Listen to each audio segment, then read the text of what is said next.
మరి టర్కీ కూడా అయితే ముక్కలు ఎలా కొట్టించేసాను. నువ్వు బేగా వండేది చిట్టి మన ఫాలోవర్స్ కి నా ఫ్రెండ్స్ కి అందరికీ కూడా పంపించాలి. మరి ఇదిగోండి బాక్సులు కూడా రెడీ చేసేసాను. అమ్మడి అమ్మ నాకన్నా ముందే రెడీగా ఉన్నావే నువ్వు. మరి త్వరగా స్టార్ట్ చేయ. అందరికి పంచిపెట్టడం అంటే నాకు చాలా సరదా. నీకు మహా సరదా అయితే నాకు ఇంకా ఇష్టం.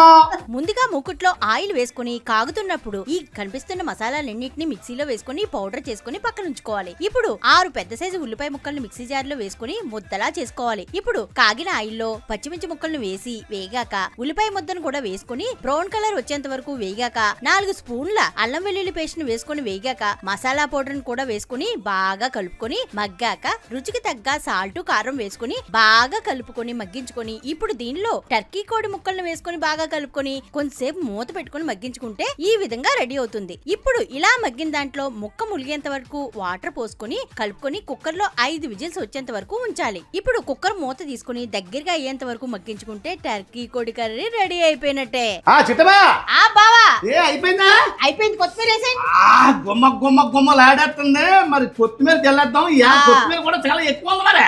మరి ఎక్కువ కదా కూర. మరి అదిరిపోతుంది. సూపర్ గా వచ్చేద్దేమో టేస్ట్. మరి అదిరిపోద్ది.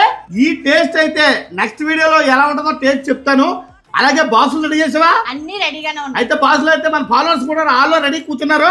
నెక్స్ట్ వీడియోలో ఎవరెవరికి ఇచ్చాం ఏంటి అన్నది చూద్దరు కానీ మీరు ఈ రెసిపీ నచ్చండి అయితే ఓ సబ్స్క్రైబ్ కొట్టండి. మరి అలాగే మన సహారా ఫ్యామిలీ ఇన్స్టాగ్రామ్ కూడా ఓ ఫాలో కొట్టండి.